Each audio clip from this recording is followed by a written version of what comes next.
وحدہ والصلاۃ والسلام علی من لا نبی بعد اللہم صلی علی محمد وعلی آل محمد کما صلیت علی ابراہیم وعلی آل ابراہیم انک حمید مجید اللہم بارک علی محمد وعلی آل محمد کما بارکت علی ابراہیم وعلی آل ابراہیم انک حمید مجید۔ اللہ رب العالمین دی مختصر حمد و ثنا تو بعد اس رب العالمین دا کروڑ بار شکر ہے جس مالک نے سانوں اپنے گھر دے وچ آن دی توفیق نصیب فرمائی، اور اس اللہ رب العالمین نے سانوں اپنے پیارے محبوب دے سونے سونے پیارے پیارے سچے سچے تے اچے فرامین سنن دی اور بیان کرن دی توفیق عطا فرمائی۔ اللہ پاک ان سارے احکامات نو سن کے اپنی زندگی دا حصہ بنان دی توفیق عطا فرمائے، اور اللہ پاک نماز فجر نو ساڈے واسطے ذریعہ نجات بنا کے ساڈے ماپیاں واسطے بلندی درجات دا باعث بنائے۔ وضو دے مسائل اور وضو دے احکام امام بخاری رحمۃ اللہ علیہ بیان فرما رہے نے۔ امام بخاری رحمۃ اللہ علیہ جڑا آپ اج سبق پڑھنا ہے اندر سے دسنا چاہتے ہیں کہ وضو دے نواقض کون کون نے، کہڑیاں کہڑیاں چیزاں دے نال وضو ٹوٹ جاندہ ہے۔ تو امام صاحب نے باب بندیا ہے، باب من لم یر الوضوء الا من المخرجین القبل والدبر۔ امام صاحب فرماندے ہیں کہ اس بندے کے بارے میں یہ باب ہے جس کا خیال ہے کہ وضو صرف قبل یعنی اگلی جانب سے یا پچھلی جانب سے اگر کوئی چیز نکلتی ہے تو پھر وضو ناقض ہو جائے گا، ٹوٹ جائے گا۔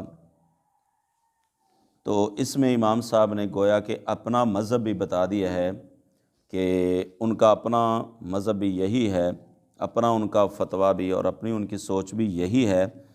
کہ قبل سے یا دبر سے یعنی اگلی جانب سے یا پچھلی جانب سے اگر کوئی چیز نکلتی ہے، کوئی چیز بھی، تو اس سے وضو بندے کو دوبارہ کرنا پڑے گا، وہ وضو قائم نہیں رہا۔ اللہ رب العالمین نے فرمایا ہے قرآن کریم میں، او جاء احد منکم من الغائط، یعنی جب تم بول و براز سے، پخانہ پیشاب سے، قضائے حاجت سے آؤ تو پھر بھی تم نے کیا ہے، وضو کرنا ہے۔ وقال عطاء، اور امام عطا فرماتے ہیں، من یخرج، اس کے بارے میں، من یخرج من دبرہ الدود او من ذکرہ نحو القملہ یعید الوضوء۔ فرماتے ہیں اگر کسی بندے کی شرمگاہ یعنی پچھلی شرمگاہ سے کوئی کیڑا وغیرہ نکلا یا اگلی شرمگاہ سے کوئی جون ٹائپ یا کوئی بھی چیز نکلی، یعید الوضوء، تو وہ وضو لٹائے گا۔ یعنی ضروری نہیں کہ بندہ قضائے حاجت کر کے آئے یا پیشاب کر کے آئے تو تب ہی وضو اس کا ٹوٹنا ہے۔ جو بھی چیز اگلی اور پچھلی جانب سے اگر کوئی چیز بھی نکل آئی تو وضو اس کا ٹوٹ گیا۔ وقال جابر بن عبداللہ، حضرت جابر بن عبداللہ فرماتے ہیں، اذا ضاحک فی الصلاۃ، جب کوئی بندہ نماز میں ہنس پڑے، اعاد الصلاۃ، نماز لوٹائے گا، نماز دوبارہ پڑھے گا، ولم یعید الوضوء، اور وضو دوبارہ نہیں کرے گا۔ امام ابو حنیفہ رحمۃ اللہ علیہ فرماتے ہیں اگر کوئی بندہ کہکا لگا کر نماز میں ہنستا ہے تو اس کا وضو ٹوٹ گیا۔ اگر اس کا وضو ٹوٹ گیا تو اس کا مطلب ہے اس کو نماز بھی لوٹانی پڑے گی۔ اور ویسے اس روایت کے بارے میں، اس کی صحت کے بارے میں ذرا اختلاف ہے۔ تو حضرت جابر بن عبداللہ فرماتے ہیں اگر کوئی نماز میں ہنس پڑے، یعنی کہکا لگانا یا ہنسنا بذات خود ناقض وضو نہیں ہے، اگر نماز میں یہ معاملہ ہوگا تو پھر اس کا وضو ٹوٹے گا، وہ بھی احناف کے نزدیک اگر کسی نے کہکا لگایا، اونچی آواز سے ہنسا ہے۔ اور وقال الحسن، امام حسن بصری رحمۃ اللہ علیہ فرماتے ہیں، ان اخذ من شعرہ او اظفارہ، اگر کوئی بندہ نماز میں اپنے بال، جیسے کہ بال ایسے پکڑا ہے اس نے، یا اپنا کو ناخن اس نے ایسے اتارا ہے، او خلع خفی، یا اپنا موزہ اتارا ہے، وضو کر کے موزے پہنے ہیں، یا جیسے ہم جرابیں پہنتے ہیں جرابیں پہنی ہیں، اور اگر تو اس کو تھوڑا ٹائم گزرا ہے تو پھر تو اس کو وضو نہیں کرنا پڑے گا، موزہ اتارا ہے تو۔ اگر زیادہ ٹائم گزرا ہوا ہے تو پھر اس میں اس کو وضو کرنا پڑے گا۔ فلا وضو علیہ، اس پر وضو نہیں ہے، یعنی جو بندہ اپنے بال پکڑے یا ناخن کوئی اس نے اتارا ہے یا اپنا موزہ اتارا ہے، اور یہی صحابی کیپ کا بھی ہے، پگڑی کا بھی یہی حساب ہے۔ وقال ابو ہریرہ، اور حضرت ابو ہریرہ فرماتے ہیں لا وضو الا من حدث، نہیں ہے وضو مگر حدث سے۔ حدث کیا ہے؟ وہی پیچھے ہم نے پڑھا ہے کہ ایک بندے حضرموت سے آدمی تھا، اس نے پوچھا تھا بھی حدث کیا ہے، تو انہوں نے فرمایا فسات او زرات، یعنی مخرج سے، دبر سے ہوا کا خارج ہونا، آواز کے ساتھ یا بغیر آواز کے۔ وَيُذْكَرُ عَنْ جابر، اور حضرت جابر سے یہ بھی بیان کیا جاتا ہے کانا فی غزوۃ ذات الرقاء، ذات الرقاء جو غزوہ تھا اس میں یہ تھے، فرومی رجل بسہم، ایک بندے کو تیر لگا، اس بندے کا نام تھا عباد بن بشر، تیر لگا، فنزع فہ الدم، خون بہہ پڑا، فرکع، وہ رکوع بھی کرتا رہا، وسجدہ، اور سجدہ بھی کرتا رہا، ومضى فی صلاتہ، اور اپنی نماز اس نے جاری رکھی۔ امام بخاری رحمۃ اللہ علیہ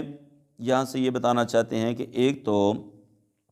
خون بہہ جائے تو پھر بھی وضو ناقض نہیں ہے، لیکن امام ابو حنیفہ رحمۃ اللہ علیہ فرماتے ہیں کہ اگر خون نکلا ہے اور اپنی جگہ سے بہہ پڑا ہے تو اس کا وضو ٹوٹ گیا۔ اور اسی طرح وہ کہتے ہیں مل الفم، یعنی منہ کے بھراؤ کے مطابق اگر قے آئی ہے تو تب بھی وضو ٹوٹ گیا۔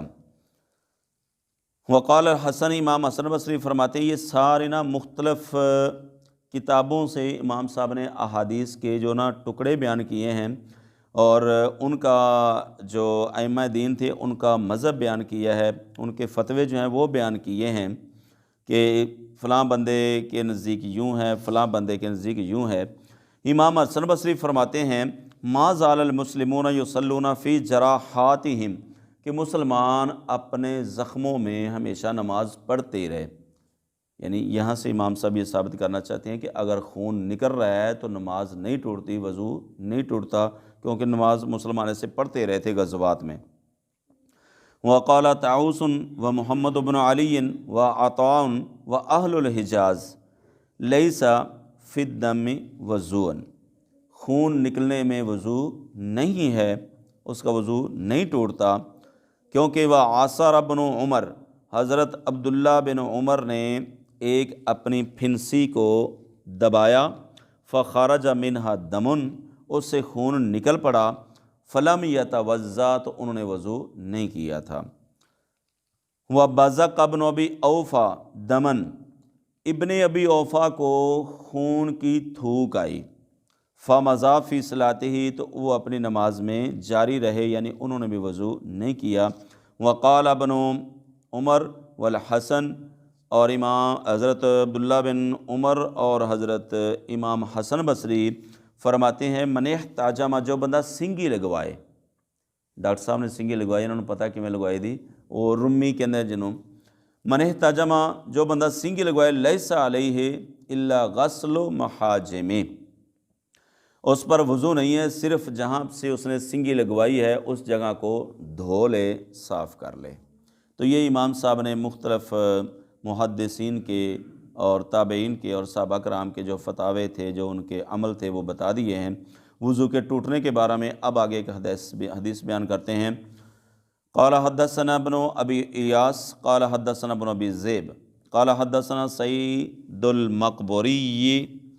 عن ابی ہریرہ قال قال رسول اللہ صلی اللہ علیہ وسلم لا یزال العبد فی صلاتہ، بندے کو اپنی نماز میں ہمیشہ رہنا چاہیے،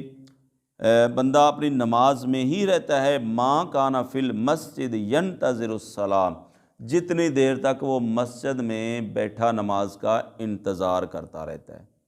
اگر کوئی بندہ پہلے آ گیا، آدھا گھنٹہ، پونا گھنٹہ، جتنی دیر تک اس نے نماز کا انتظار کرنا ہے وہ ایسے ہی ہے جیسے نماز پڑھ رہا ہے، ایسے ہی ہے جیسے نفل پڑھ رہا ہے، چاہے وہ بندہ بیٹھا ہی ہے۔ کب تک؟ ما لم یحدث، جب تک وہ بے وضو نہیں ہو جاتا۔ وقال رجل اعجمی، ایک اجمی آدمی وہی حضرہ موت والا کہنے لگا ابو ہریرہ حدث کیا ہے؟ آپ نے فرمایا الصوت، یعنی آواز، ازرتا گوز مارنا یا پاد مارنا۔ اس کے بعد ایک روایت ہے وہی حضرت علی والی کہ اصل میں جو وضو ٹوٹنے کی نا اصل چیز دو جگہیں ہیں، مخرج ہے پچھلی جانب یا اگلی جانب۔ مثال کے طور پہ مزی سے وضو ہے تو وہ بھی اگلی جانب سے نکلتی ہے، اور اسی طرح عورت کو لمس کرنے سے وضو ہے، وہ اس لیے مبادا لمس کرنے سے مزی خارج نہ ہوگی ہو، اور جو بغیر کپڑے کے شرمگاہ کو ہاتھ لگانے سے وضو ٹوٹتا ہے اس میں بھی یہی وجہ ہے، ہو سکتا ہے ایسا کرنے سے مزی خارج ہوگی ہو۔ تو اصل میں یہ دو چیزیں ہی بنتی ہیں۔ تو حضرت علی رضی اللہ تعالیٰ عنہ کی روایت ہم نے پیچھے بھی پڑھی تھی، وہی روایت ہے کہ میں بہت زیادہ مجھے مزی آتی تھی، فاستحییت، تو میں شرما گیا، ان اسأل رسول اللہ، کہ میں اللہ کے نبی سے سوال کروں۔ پیچھے امام صاحب نے یہاں سے یہ مسئلہ ثابت کیا تھا کہ جو بندہ خود شرماتا ہے کسی دوسرے کو حکم دے گے کہ مسئلہ پوچھ لے۔ اور اس کے بعد ایک روایت ہے جس کا شروع اسلام کے ساتھ تعلق ہے۔ شروع اسلام میں یہ تھا، حضرت عثمان غنی رضی اللہ تعالیٰ عنہ فرماتے ہیں ان سے کسی نے پوچھا تھا کہ اگر کوئی بندہ اپنی بیوی سے جماع کرتا ہے اور انزال نہیں ہوتا، ڈسچارج نہیں ہوتا، تو کیا اس کو غسل کرنا پڑے گا کہ نہیں کرنا پڑے گا؟ یہ شروع میں ایسے تھا۔ فرماتے ہیں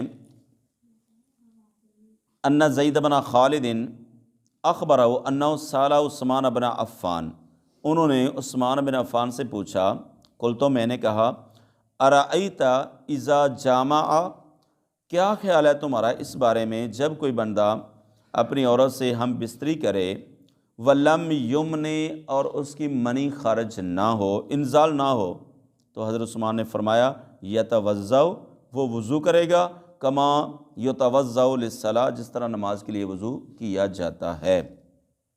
وَيَغْسِلُ ذَكَرَهُ، اور اپنی شرمگاہ کو دھو لے گا۔ اور فرمایا قال سمعت من رسول اللہ صلی اللہ علیہ وسلم فسألت عن ذلك عليا والزبير وطلحة وابي بن كعب رضی اللہ، میں نے ان صحابہ سے، حضرت علی سے، زبیر سے،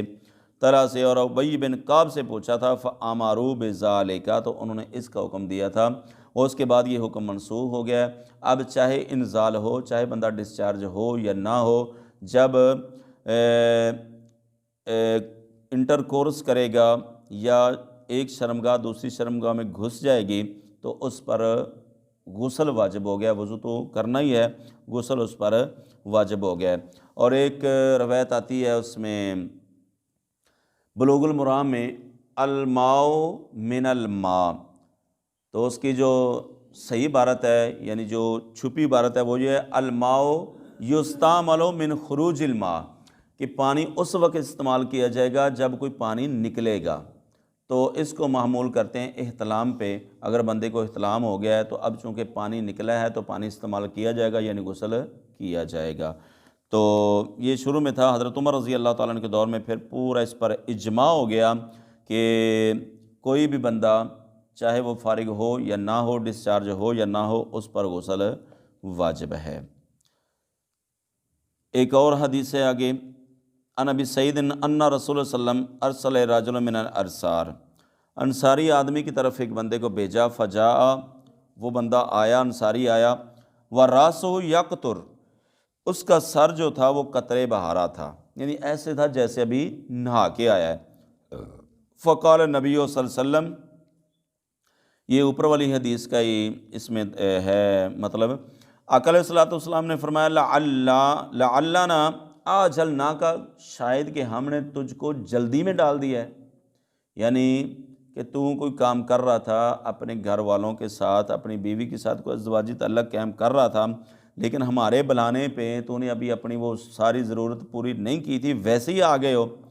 فقال نعم، کیا وہ بندہ کہنے لگا جی یا رسول اللہ ایسے ہی ہے،